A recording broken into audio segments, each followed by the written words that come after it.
The morning sun cast long shadows across the cobblestones of Windsor Castle as tourists began gathering for the famous changing of the guard ceremony. Among the crowd stood Marcus Thompson, a 24-year-old royal guard who had dedicated the last 6 years of his life to serving the crown. His red tunic was perfectly pressed, his black bearskin hat positioned with military precision, and his face maintained the stoic expression that had become second nature to him. Marcus had not always dreamed of being a royal guard. Growing up in a small council flat in Manchester, he had watched his mother work 3 jobs just to keep food on the table after his father abandoned them when Marcus was 8 years old. His mother, Sarah, cleaned offices at night, worked at a local grocery store during the day, and took in ironing on weekends. Despite their struggles, she always told Marcus that dignity came not from what you owned, but from how you carried yourself and treated others.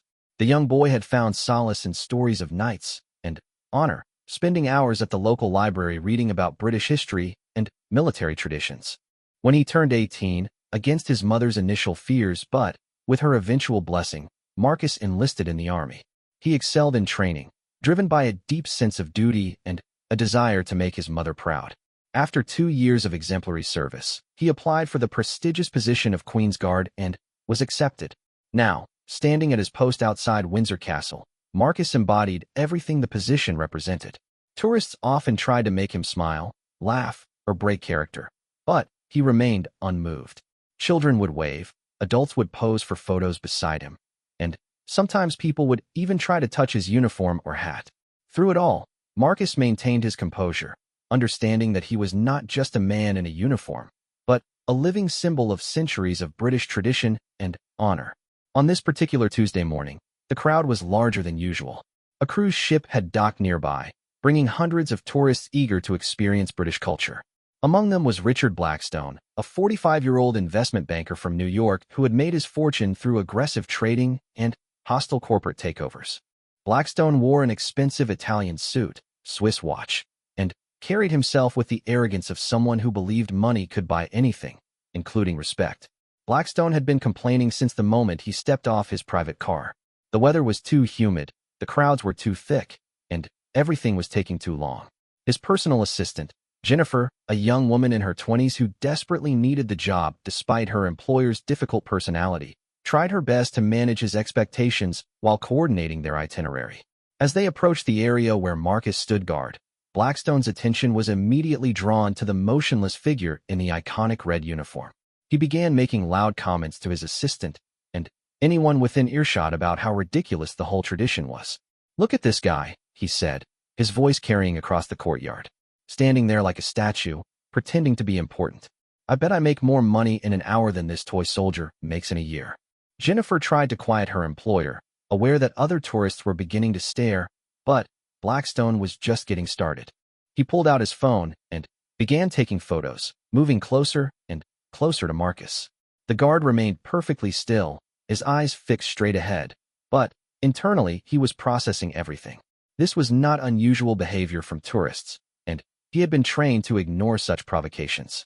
However, Blackstone was not satisfied with merely taking photos. He wanted a reaction. He began making increasingly loud and offensive comments, comparing the guards to museum pieces and questioning their relevance in modern society. Other tourists began to feel uncomfortable, with some moving away from the area and others whispering among themselves about the Americans' behavior. An elderly British couple, the Hendersons, who had been visiting the castle with their grandson, approached Blackstone politely. "Excuse me," said Mr. Henderson, a retired teacher with gentle eyes, "but perhaps you could show a bit more respect. This young man is serving his country." Blackstone turned his attention to the elderly man, his face flushing with anger. "Respect? For what? Standing around in a costume? This is all just theater for tourists like you. None of this matters anymore."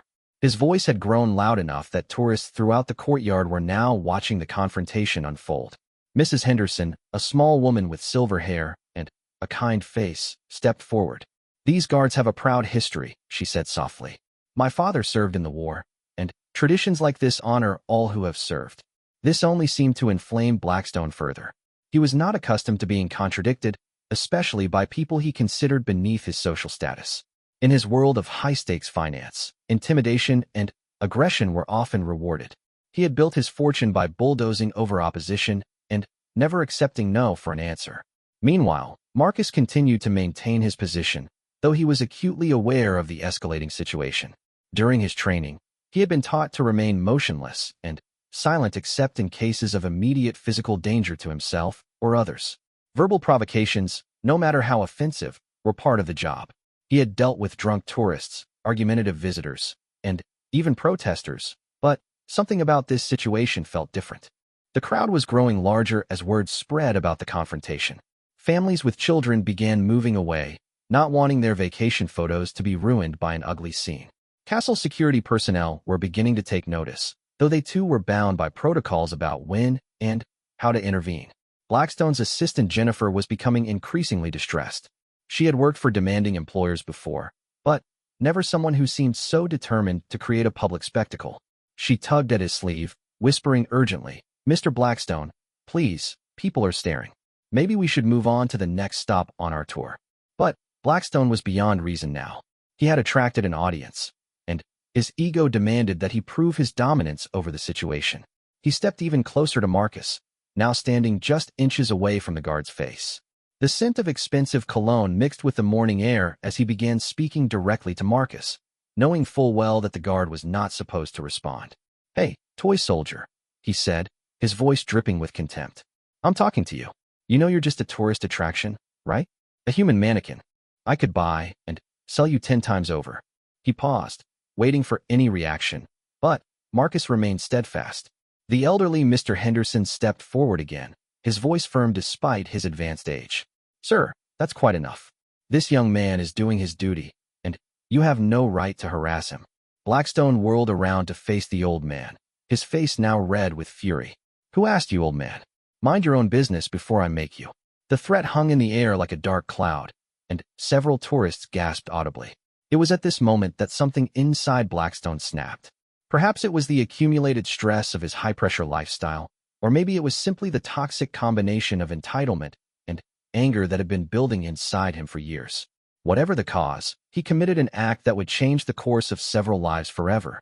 Looking directly at Marcus, with dozens of tourists watching in horror, Blackstone drew back and spat directly into the guard's face. The saliva struck Marcus on his left cheek, clearly visible against his pale skin. For a moment, the entire courtyard fell silent. Even the sounds of traffic from the nearby road seemed to fade away as the magnitude of what had just happened sank in. Marcus felt the warm moisture on his face, but his training held. He did not move, did not speak, did not even blink. But, inside, he felt a rage unlike anything he had ever experienced. This was not just a personal insult. It was an attack on everything he represented, everything he had worked for, and everything his mother had taught him about dignity and service. The crowd erupted in shocked murmurs and angry voices. Several people immediately began filming with their phones, while others called out in disgust at Blackstone's behavior. The elderly Mrs. Henderson gasped and covered her mouth, while her husband's face darkened with indignation. Castle security began moving toward the scene, but protocol dictated they could not abandon their posts without proper authorization. The situation was unprecedented in recent memory, and nobody was quite sure how to respond. Jennifer, Blackstone's assistant, was mortified beyond words. She had witnessed her employer's arrogance many times, but this was something entirely different. This was assault, plain and simple, and she knew there would be consequences. She tried once more to pull Blackstone away, but he shrugged her off, apparently satisfied with his demonstration of power. Marcus continued to stand at attention, the saliva slowly dripping down his cheek. Every fiber of his being wanted to react, to defend his honor, and strike back at this man who had humiliated him in front of hundreds of people. But his duty, his training, and his respect for the uniform he wore kept him frozen in place. The crowd's reaction was swift and unanimous in its condemnation. Shouts of disgraceful and shameful rang out from British tourists who were personally offended by this attack on one of their own. International visitors were equally appalled, many expressing embarrassment that one of their fellow tourists could behave in such a manner. A young woman with a professional camera, who had been photographing the ceremony for a travel magazine, had captured the entire incident. She looked down at her camera's display screen in disbelief, knowing she had documented something that would likely make international news. An elderly veteran, identifiable by the military pins on his jacket, pushed through the crowd toward Blackstone. His weathered face was filled with righteous anger as he confronted the banker. "You absolute disgrace," he said, his voice shaking with emotion.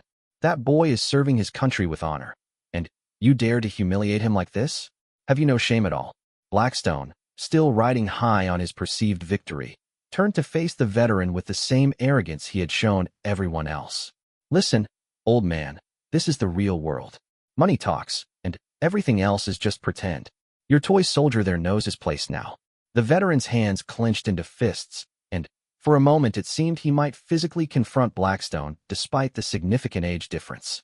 However, his military training and sense of discipline prevented him from escalating the situation further. Meanwhile, word of the incident was spreading rapidly through the crowd and beyond. Several tourists had already posted videos and photos to social media, and the hashtag Royal Guard Respect was beginning to trend on Twitter. The images of Marcus standing stoically with saliva on his face, maintaining his composure despite the humiliation, were being shared thousands of times within minutes. Castle officials were now aware of the situation and were hurriedly consulting protocol manuals and contacting supervisors. This was uncharted territory, and they needed guidance on how to proceed without creating an even larger incident. Back in the courtyard, Marcus was fighting an internal battle unlike any he had ever faced. The physical discomfort of having saliva on his face was nothing compared to the emotional turmoil raging inside him. He thought of his mother, working her 3 jobs to provide for him, and how proud she had been when he became a Queen's Guard. He thought of the history and tradition he represented, and how this moment of humiliation was being witnessed by hundreds of people and recorded for posterity. But, above all, he thought about duty. Not just duty to the crown or to his uniform, but duty to something larger than himself. He thought about the difference between reacting with anger and responding with dignity. His mother had taught him that true strength came not from fighting back, but from maintaining one's principles even in the face of adversity. The spittle continued to run down his cheek, but Marcus stood firm. Unknown to him, his reaction, or rather, his lack of reaction, was already inspiring people around the world. The images and videos spreading across social media were accompanied by comments praising his professionalism and condemning Blackstone's behavior. As news of the incident began to reach media outlets, journalists started making calls to palace representatives, military officials, and anyone who could provide context for what was already being called one of the most disrespectful acts ever committed against a member of the Queen's Guard. The story was just beginning, and nobody yet realized how profoundly this single act of disrespect would impact not just the lives of Marcus and Blackstone, but countless others around the world who would soon learn about the rich tourist who spat on a royal guard, and what happened next that would stun the crowd. The silence that followed Blackstone's despicable act seemed to stretch on forever, though in reality it lasted only a few seconds before the crowd erupted in outrage. Marcus remained perfectly still, the saliva slowly making its way down his cheek, while inside him a storm of emotions raged. He had been trained for many situations, but nothing in his preparation had quite prepared him for this level of public humiliation. Among the horrified onlookers was Dr. Emma Whitfield, a military psychologist who had been visiting the castle with her teenage daughter Sarah. Dr. Whitfield specialized in treating veterans with post-traumatic stress and had spent years studying the psychological impact of military service. She immediately recognized the internal struggle that Marcus must be experiencing and felt a surge of professional and personal admiration for his self-control. "Mom, why isn't he doing anything?" whispered her daughter, who couldn't understand why the guard wasn't defending himself. Dr. Whitfield kept her voice low as she explained, "That young man is showing more courage right now than most people display in their entire lives. He's choosing duty over personal satisfaction, honor over revenge." As word of the incident spread through the crowd, it reached a group of off-duty soldiers who had been touring the castle during their leave. Sergeant Major James Crawford, a decorated veteran of 3 tours in Afghanistan, heard about what was happening and immediately made his way toward the scene. His face darkened with anger as he witnessed Blackstone's continued arrogant behavior. The banker seemed oblivious to the gravity of what he had done. In his world of corporate warfare, humiliating opponents was just another tactic for establishing dominance. He had no understanding of military culture, honor codes, or the deep respect that military personnel had for each other regardless of rank or assignment. Crawford approached the elderly veteran who had earlier confronted Blackstone and spoke in a low, urgent voice. Sir, I'm Sergeant Major Crawford, British Army. What exactly happened here? The older man, whose name was Arthur Mitchell and who had served in the Royal Navy during the Falklands War, quickly briefed Crawford on the events. As he spoke, Crawford's jaw tightened and his hands clenched into fists. Like most military personnel, he viewed an attack on one service member as an attack on all. Meanwhile, Jennifer, Blackstone's assistant, was frantically trying to assess the situation. She could see that her employer had crossed a line that could have serious legal and professional consequences. She had already received several urgent calls from his New York office, as news of the incident was spreading rapidly through social media and business networks. Mr. Blackstone, she whispered urgently, we need to leave immediately. This is all over the internet already. Your board of directors is trying to reach you. But Blackstone was still basking in what he perceived as his victory over the Guard. He had made his point about power and hierarchy, at least in his twisted worldview. He remained completely unaware that his actions were about to trigger a chain of events that would destroy everything he had worked to build. Dr. Whitfield continued to watch Marcus with professional fascination and growing respect. She could see the micro-expressions that betrayed the intense emotional struggle beneath his stoic exterior. The slight tension around his eyes, the almost imperceptible tightening of his jaw muscles, the way his breathing remained controlled despite what must have been an enormous surge of adrenaline. In her years of studying military psychology, Dr. Whitfield had learned that true discipline wasn't about suppressing emotions, but about channeling them appropriately. What she was witnessing was a masterclass in emotional regulation under extreme stress.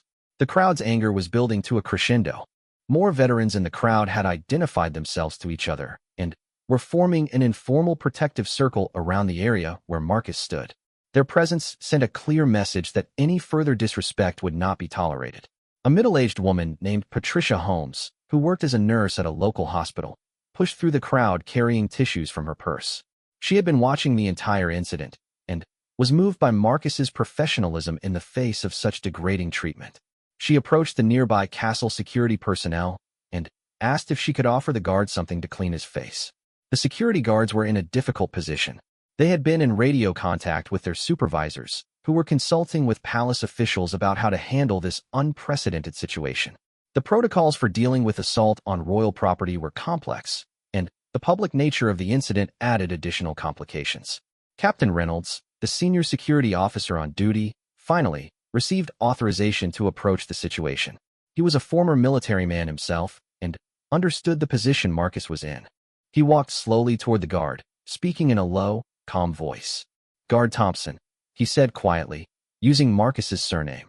"You are relieved of duty for medical attention. Report to the security office immediately." These were the words Marcus had been waiting to hear.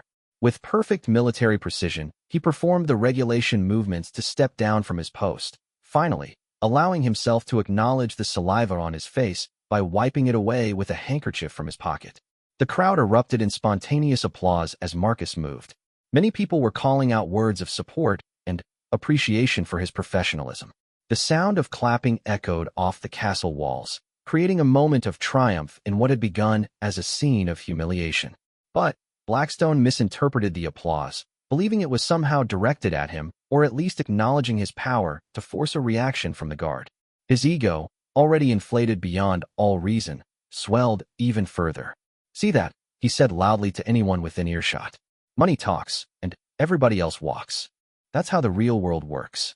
This comment proved to be the final straw for Sergeant Major Crawford, who stepped forward and addressed Blackstone directly. Crawford was an imposing man, standing 6 feet 4 inches tall with the bearing of someone who had commanded respect in the most dangerous places on earth. "Sir," Crawford said, his voice carrying the authority of decades of military leadership, "I am Sergeant Major James Crawford of Her Majesty's Armed Forces. What you have just done constitutes assault on a member of the Queen's Guard while on duty. You are under citizen's arrest pending the arrival of proper authorities." Blackstone's face went white as the reality of his situation finally began to penetrate his arrogance. "Citizen's arrest? Don't be ridiculous. I'm an American citizen. You have no authority over me." Crawford's expression didn't change. "Sir, you are on British soil, and you have committed assault in front of dozens of witnesses. Your nationality provides you no immunity from British law." At this point, several other veterans in the crowd stepped forward to support Crawford. The informal circle around Blackstone tightened, not threateningly, but with unmistakable determination.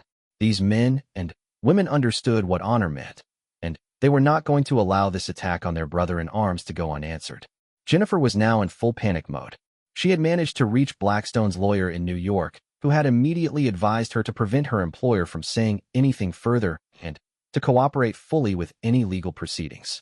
She tried to communicate this to Blackstone, but he was too focused on the confrontation with Crawford to listen. Meanwhile, Marcus had reached the security office where he was met by Captain Reynolds and a medical technician. As he cleaned his face properly and received a brief medical examination, he could hear the continued commotion from the courtyard through the window. "How are you feeling, son?" asked Captain Reynolds, genuine concern in his voice. Marcus straightened to attention. "I am fine, sir. Ready to return to duty if needed." Captain Reynolds shook his head with a mixture of admiration and concern. "You've done your duty above and beyond today, Thompson. Take the rest of the day to recover. We'll handle the situation from here." But Marcus wasn't thinking about rest. He was thinking about the oath he had taken when he became a Queen's Guard, and about the centuries of tradition that he represented. He was also thinking about his mother, and what she would say when she learned about what had happened. Back in the courtyard, the situation was escalating rapidly. Palace security had finally arrived in force, along with local police who had been alerted by multiple emergency calls from witnesses. The scene they encountered was unlike anything they had dealt with before. Inspector Michael Davies, a 20-year veteran of the Metropolitan Police, took charge of the situation. He quickly assessed the scene and began separating the various parties involved.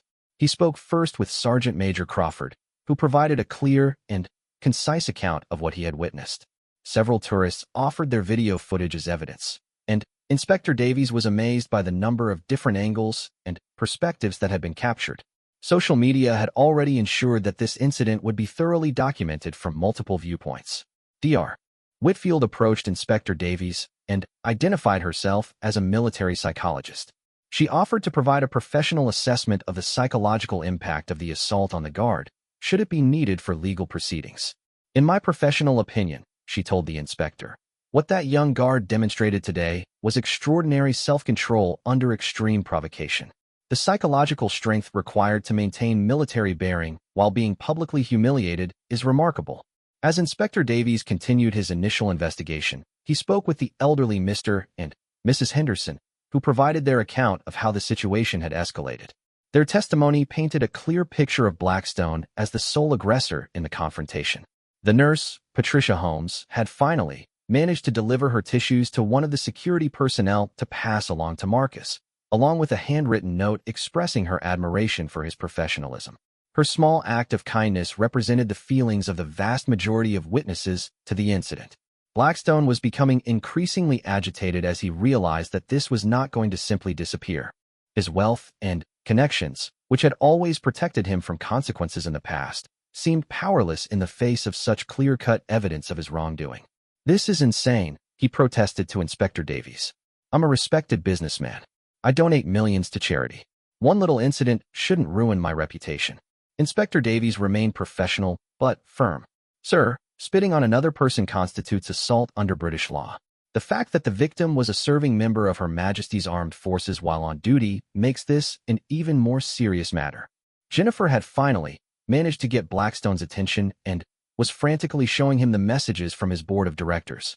The company's stock price was already beginning to drop as news of the incident spread through financial networks.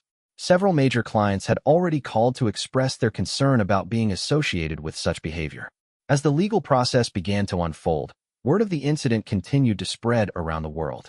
News outlets picked up the story, and it quickly became a symbol of different cultural values and attitudes toward respect, duty, and honor. In a small council flat in Manchester, Marcus's mother Sarah was watching the evening news when a familiar face appeared on her television screen. She watched in shock as the reporter described how her son had maintained his composure and dignity while being subjected to public humiliation by a wealthy tourist. Sarah felt a complex mixture of pride and heartbreak as she watched the footage of her son standing motionless while saliva dripped down his face.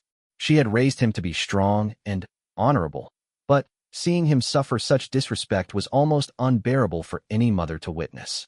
She immediately tried to call Marcus, but was told by palace officials that he was in meetings regarding the incident. All she could do was wait and worry like mothers of service members had done for generations before her. The story was far from over. The incident had triggered something much larger than anyone could have anticipated. Social media campaigns were forming, news organizations were investigating Blackstone's background, and military communities around the world were expressing their support for Marcus. What had started as one man's arrogant display of perceived power was about to become a global conversation about respect, dignity, and the true meaning of strength. The rich tourist who had spat on a royal guard was about to learn that some things in life cannot be bought, and some consequences cannot be avoided, no matter how much money you have. Within hours of the incident, the story had exploded across global media platforms. The hashtag Royal Guard Respect was trending worldwide, with millions of people sharing their outrage at Blackstone's behavior and their admiration for Marcus's composure. The video footage, taken from multiple angles by different tourists, had been viewed tens of millions of times across various social media platforms. Back in New York, the boardroom at Blackstone Financial was in crisis mode. The company's emergency board meeting had been called as soon as the first reports reached the United States. Board Chairman William Sterling, a distinguished man in his 70s who had built his reputation on integrity and ethical business practices, was struggling to comprehend how one of their senior partners could have behaved so disgracefully.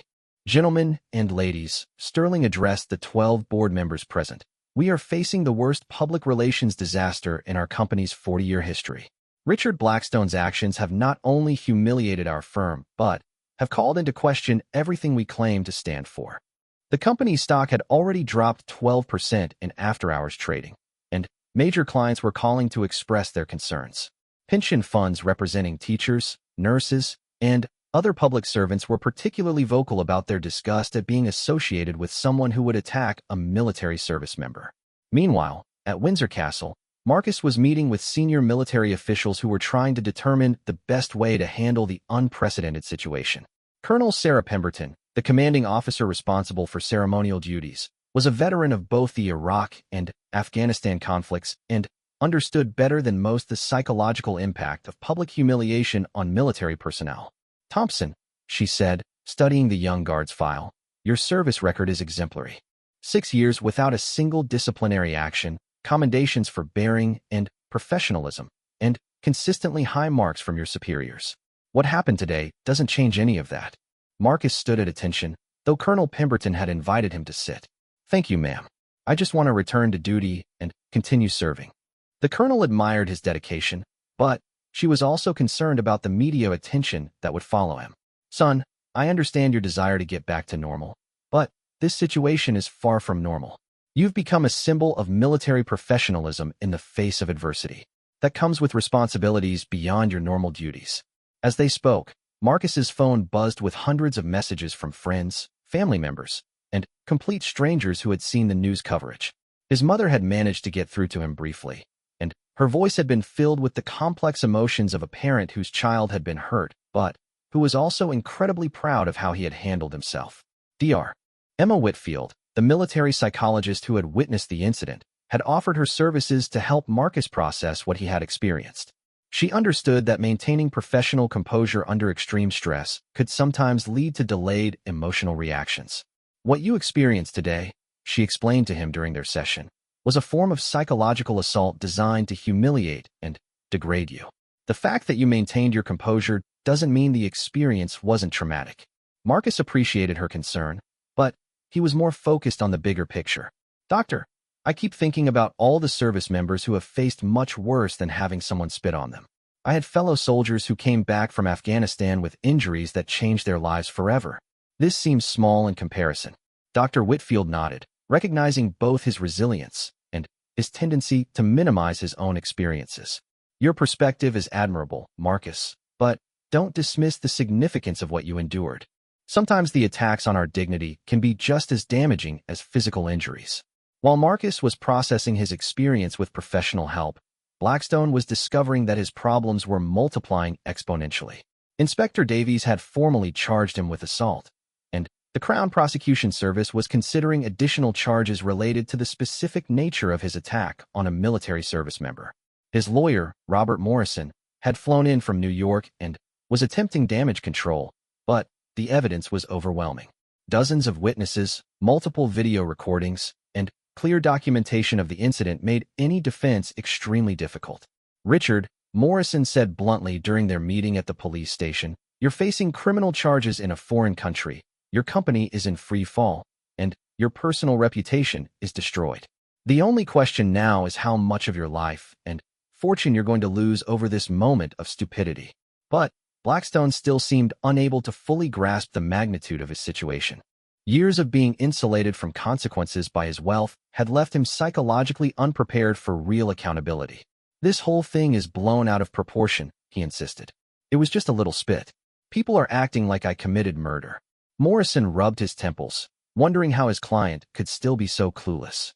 "Richard, you assaulted a symbol of British military tradition in front of hundreds of witnesses and cameras. This isn't about the physical act itself.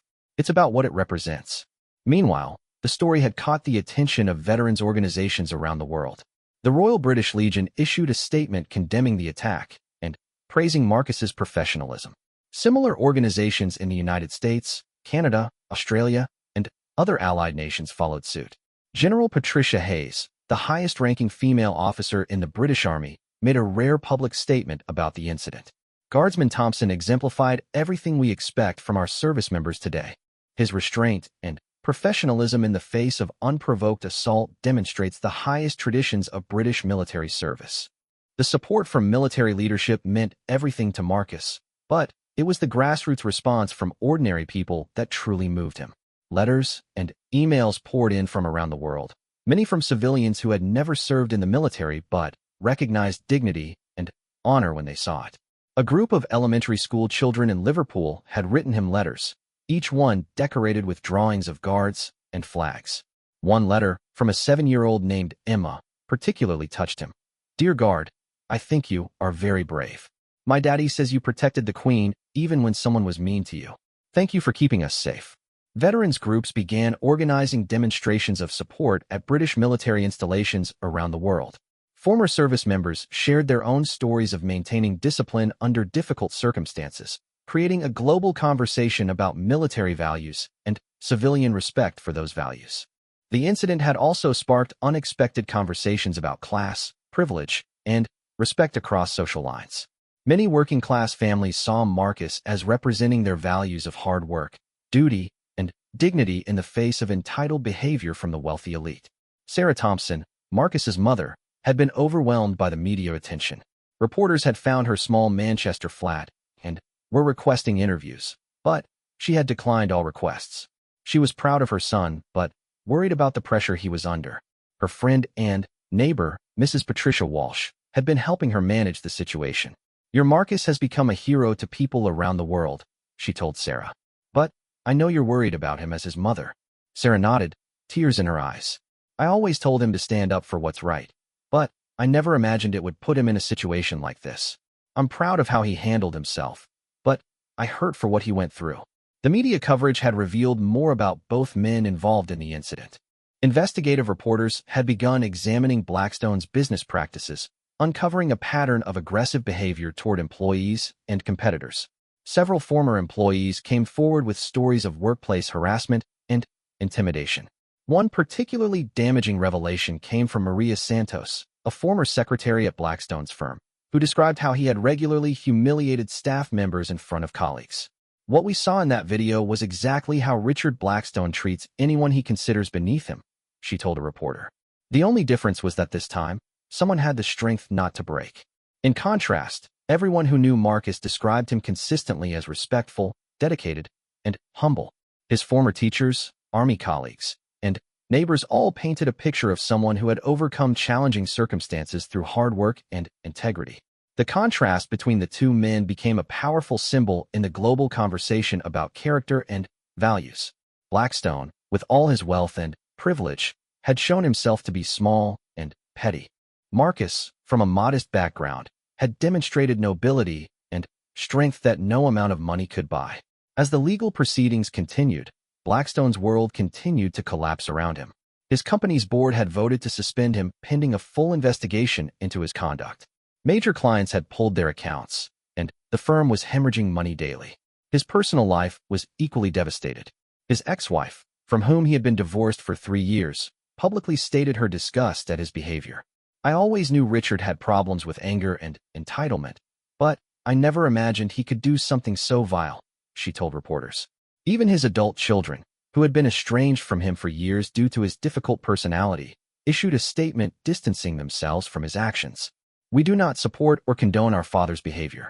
We extend our apologies to the guard and his family for the humiliation our father caused. Meanwhile, something unexpected was happening in the broader community response to the incident. Military recruitment offices reported an uptick in inquiries from young people inspired by Marcus's example. The Royal Guard Association received dozens of applications from candidates specifically citing the incident as motivation for their desire to serve. Colonel Pemberton had been monitoring these developments with great interest. She recognized that Marcus had become something more than just a guard who had handled a difficult situation well. He had become a symbol of military values that resonated with people far beyond traditional military communities. Thompson, she said during another meeting, I want you to understand that your actions that day have had an impact far beyond what you might realize. You've reminded people why military service matters, and why the values we represent are worth preserving.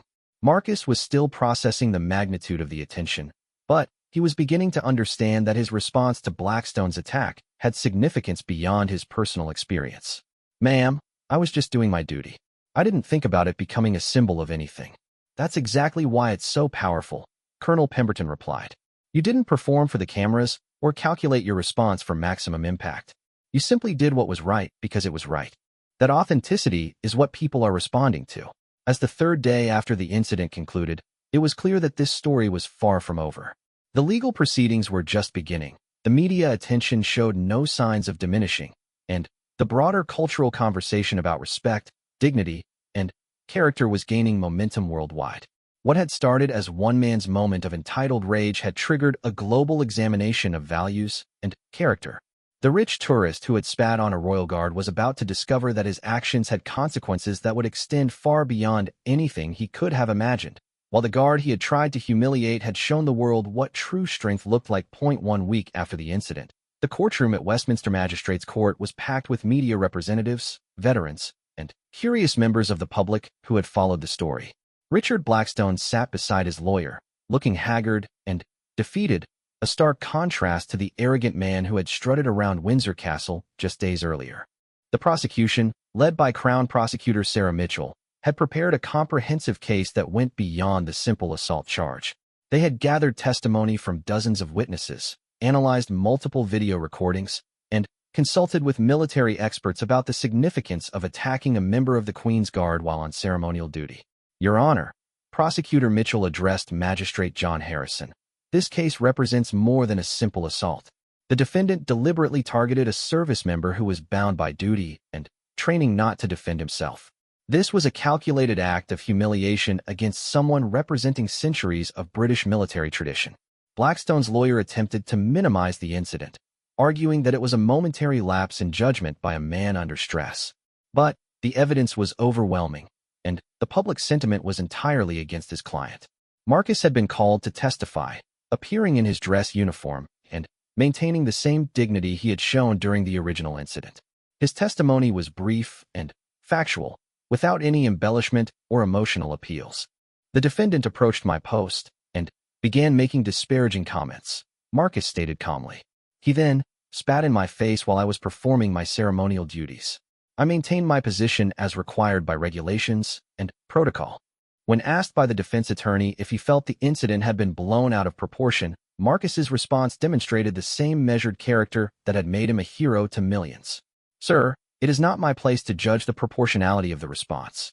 I was doing my duty that day, just as I do every day. The significance that others have found in this incident speaks to their own values and beliefs, not to any action on my part. His dignified response only further highlighted the contrast between his character and that of his attacker. Meanwhile, the ripple effects of the incident continued to spread throughout Blackstone's life. His financial empire was crumbling as investors fled and clients terminated contracts. The company that bore his name was being restructured under emergency management, with his removal from all positions of authority. More damaging still were the personal revelations that continued to emerge. Former employees, emboldened by the global attention on Blackstone's character, came forward with stories of workplace abuse, sexual harassment, and financial misconduct. What had started as a single act of public disrespect had opened the floodgates for years of accumulated grievances against him. Jennifer, his former assistant who had witnessed the original incident, had resigned from her position and was cooperating with multiple investigations into Blackstone's business practices. Her testimony painted a picture of a man whose entitlement and aggression had been escalating for years. Mr. Blackstone treated everyone around him as disposable, she told investigators.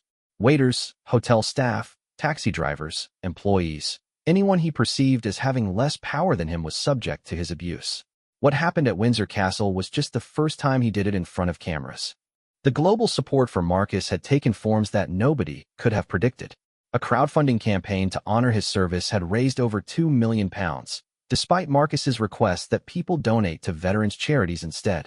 Military museums around the world had requested to display photos of him maintaining his composure during the incident, viewing it as a symbol of military professionalism.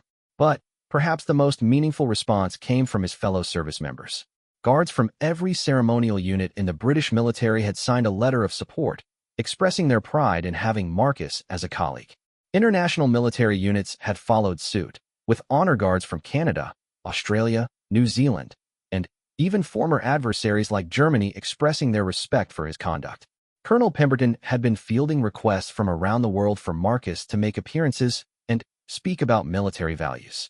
While she was proud of the positive attention, she was also protective of her young guard's well-being. "Thompson," she said during one of their regular meetings, "you've handled all of this attention remarkably well, but I want to make sure you're not feeling overwhelmed.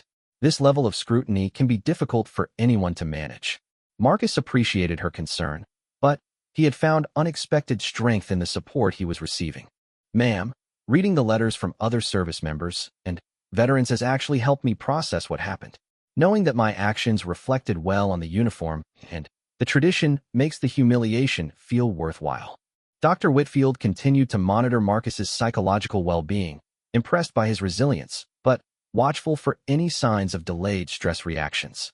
In her professional opinion, his strong sense of purpose and the overwhelming support he was receiving were protective factors against trauma. "What's remarkable about Marcus," she noted in her confidential report, "is that he has managed to find meaning and purpose in what was intended as an act of degradation. Rather than being defined by the humiliation, he has been elevated by his response to it." The incident had also sparked important conversations within military communities about the psychological support available to service members who face public incidents. Several military mental health programs had been expanded in response to the recognition that ceremonial duties could involve unique stresses. Meanwhile, Blackstone's legal troubles were mounting beyond the initial assault charge. Tax authorities were investigating his business practices, labor officials were examining workplace complaints, and several former female employees had filed civil suits alleging sexual harassment and discrimination. His ex-wife, Margaret Blackstone, had been asked to comment on the growing list of allegations against her former husband. Her statement was brief but devastating. "I lived with Richard for 15 years, and I can confirm that what the world saw at Windsor Castle was not an aberration. It was who he really is when he thinks no one important is watching." The courtroom proceedings continued for several days, with witness after witness testifying to Blackstone's behavior and character. The elderly couple, the Hendersons, described his escalating aggression. Sergeant Major Crawford testified about the military significance of the attack. Dr. Whitfield provided expert testimony about the psychological impact of public humiliation on service members. Through it all, Blackstone seemed unable to show genuine remorse for his actions. His lawyer had advised him to express contrition, but his apologies came across as hollow and self-serving. "I regret that my actions were misinterpreted," he said during his testimony, still trying to minimize his responsibility. "I was under tremendous stress, and I reacted inappropriately to what I perceived as an outdated tradition." Even this attempt at an apology managed to insult the military tradition he had attacked, further demonstrating his fundamental lack of understanding about what he had done wrong. The contrast with Marcus's character became even more stark when letters of support for the young guard were read into the court record. Teachers from his childhood school described him as always standing up for younger students who were being bullied. Former Army colleagues testified to his integrity and reliability under pressure. Most movingly, his mother Sarah finally agreed to make a statement, though she declined to appear in court due to her overwhelming anxiety about the media attention. "My son Marcus has always been someone who stands up for what is right," her statement read. "I taught him that true strength comes not from hurting others, but from protecting them. Seeing him maintain his dignity while being attacked by someone who should have known better makes me proud, but also breaks my heart that he had to endure such treatment." The international response to the trial was unprecedented for what had initially seemed like a minor assault case. Military attaches from dozens of countries attended the proceedings, viewing Marcus's response as a symbol of military professionalism that transcended national boundaries. Veterans organizations had organized vigils and demonstrations of support outside the courthouse. Many former service members spoke about how Marcus's example had reminded them of why their own service had mattered, and why military values remained relevant in modern society. As the trial neared its conclusion, it became clear that this case would have implications far beyond the immediate parties involved. Legal experts were calling it a landmark case in terms of the public response to assault on military personnel, and sociologists were studying it as an example of how social media could amplify moral outrage and accountability. The prosecution's closing argument emphasized the broader significance of the case. This is not simply about one man spitting on another. This is about the respect we owe to those who serve, the dignity that every person deserves, and the consequences that must follow when someone uses their privilege to humiliate others. The defense's closing argument attempted to frame Blackstone as a victim of excessive public scrutiny, but even they seemed to recognize the weakness of their position. While my client's actions were inappropriate, the global response has been disproportionate to the actual harm caused. As Magistrate Harrison prepared to deliver his verdict, the courtroom was silent with anticipation. The case had become about much more than legal justice. It had become a test of whether societies would hold powerful people accountable for their actions, regardless of their wealth or status. Marcus sat quietly in the gallery, still wearing his dress uniform, representing not just himself, but the values and traditions that millions of people around the world had rallied to support. Whatever the verdict, he had already won something more important than legal vindication. He had shown the world what true dignity looked like in the face of adversity. The rich tourist who had spat on a royal guard was about to learn the final cost of his moment of entitled rage, while the guard he had tried to humiliate had already demonstrated that some victories cannot be measured in legal terms alone. Magistrate John Harrison cleared his throat and looked out over the packed courtroom before delivering his verdict. The silence was so complete that the tick of the old courthouse clock seemed to echo off the walls. Media representatives held their pens ready, veterans sat with straight backs and solemn expressions, and Marcus Thompson maintained the same composed dignity he had shown throughout the entire ordeal. "In my 30 years on the bench," Magistrate Harrison began, "I have rarely encountered a case that so clearly illustrates the contrast between entitlement and duty, between privilege used for harm and strength used for service. Mr. Blackstone, you have been found guilty of assault upon a member of Her Majesty's Armed Forces while in the execution of his ceremonial duties." The courtroom erupted in quiet murmurs of satisfaction from the veterans and supporters present, while Blackstone's face went ashen. His lawyer placed a steadying hand on his shoulder as the magistrate continued. "The court sentences you to 6 months imprisonment, suspended for 2 years, conditional upon completion of 200 hours of community service specifically with veterans organizations, and payment of £50,000 in compensation to military charities selected by Guardsman Thompson. Additionally, you are banned from entering any ceremonial military site in the United Kingdom for a period of 10 years. But the magistrate was not finished. "Mr. Blackstone, I want you to understand that this sentence reflects not just the letter of the law, but the spirit of justice. You targeted a man who could not defend himself, who was bound by duty to accept your abuse with dignity. That you chose to attack someone in such a position reveals a character flaw that goes beyond mere criminal behavior." Blackstone remained seated, his world continuing to crumble around him. The suspended sentence meant he would avoid immediate imprisonment, but the other conditions would force him to confront the very communities he had insulted. Marcus felt a complex mixture of emotions as he heard the verdict. Justice had been served, but he found himself thinking more about the positive changes that had emerged from this dark incident than about punishment for his attacker. After the formal proceedings concluded, Marcus was surrounded by well-wishers and media representatives, but Colonel Pemberton efficiently guided him away from the crowds to a quiet anteroom where his mother was waiting. Sarah Thompson had traveled down from Manchester for the verdict, accompanied by Mrs. Walsh and several other neighbors who had wanted to show their support. When Marcus saw his mother, his carefully maintained composure finally cracked slightly, and tears appeared in his eyes for the first time since the original incident. "I'm proud of you, son," Sarah said simply, embracing him tightly. "Your father would have been proud too." It was the first time in years that either of them had mentioned Marcus's father, who had abandoned the family when Marcus was young. But Sarah's words carried deep meaning. That Marcus had become the man his father had failed to be, someone who stood by his principles regardless of personal cost. In the weeks that followed the trial, the long-term consequences of the incident continued to unfold in ways that nobody could have predicted. Blackstone's fall from grace was complete and irreversible. His financial empire had collapsed, his personal relationships were destroyed, and his reputation was permanently damaged. He had become a global symbol of entitled behavior and its consequences.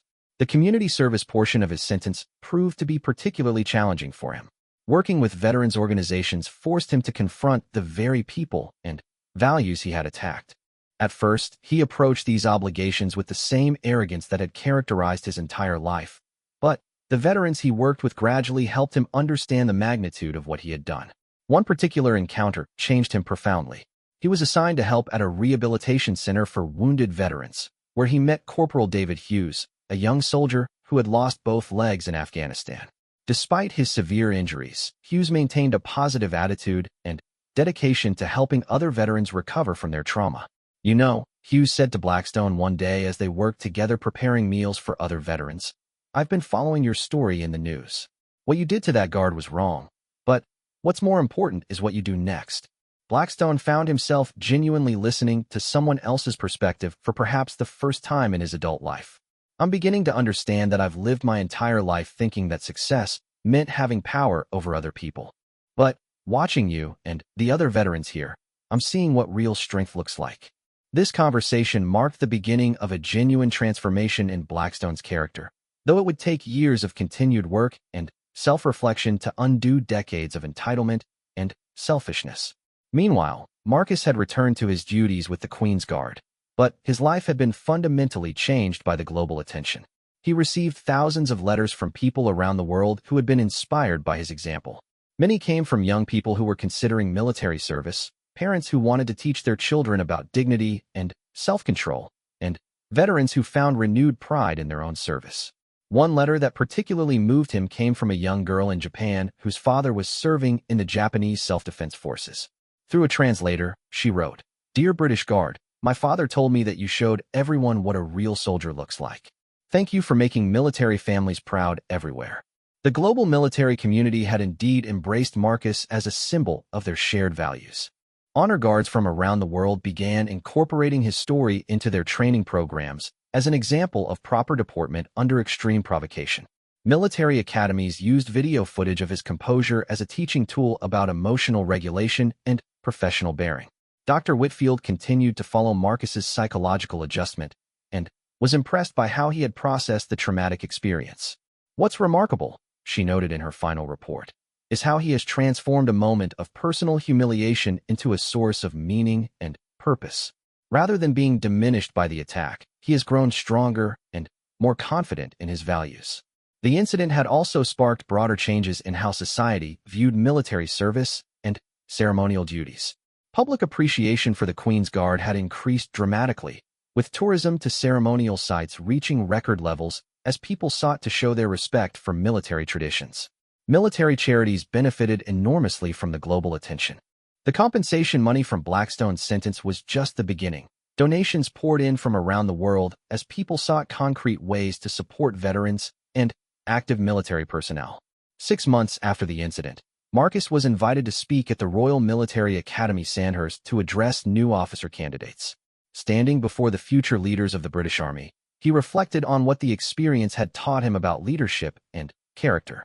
"Leadership," he told the young officers, "is not about what you do when everyone is watching and applauding. It's about who you are when you're tested, when it would be easier to abandon your principles than to maintain them." That day at Windsor Castle, I learned that true strength comes not from what you can do to others, but from what you can endure while still being true to yourself. His speech was met with a standing ovation from the cadets, But Marcus found the greatest satisfaction in the quiet conversations afterward, where young future officers asked him about maintaining integrity under pressure. Colonel Pemberton had been watching Marcus's development with great interest and saw potential for him to take on greater responsibilities within the military. His natural dignity, combined with his newfound status as a symbol of military professionalism, made him an ideal candidate for leadership development. "Thompson," she said during one of their meetings, "I'm recommending you for promotion to Lance Corporal and assignment to our training division. Your experience and the respect you've earned make you uniquely qualified to help train the next generation of guards." Marcus accepted the promotion with the same humility he had shown throughout the entire ordeal. He understood that his new responsibilities came not from seeking attention or glory, but from his willingness to maintain his principles when tested. As the first anniversary of the incident approached, both Marcus and Blackstone had become very different people than they had been on that morning at Windsor Castle. Marcus had grown into a role as an informal spokesperson for military values and dignity, while Blackstone was slowly learning what it meant to serve others rather than exploit them. The story had become a modern parable about character, dignity, and the true meaning of strength. It demonstrated that real power comes not from wealth or position, but from the courage to do what is right even when it is difficult. Marcus Thompson, the young man from Manchester who had simply done his duty in the face of public humiliation, had shown the world that some victories are won not by fighting back, but by standing firm in your principles. His example continued to inspire people around the globe, proving that one person's integrity could indeed change the world. The rich tourist who had spat on a royal guard had learned that money cannot buy respect, character, or redemption. But in his eventual recognition of this truth and his slow journey toward genuine change, even he demonstrated that people can grow and learn from their worst moments. In the end, the incident at Windsor Castle became more than just a story of assault and justice. It became a testament to the enduring power of dignity, the importance of accountability, and the possibility of redemption for those willing to do the hard work of changing themselves.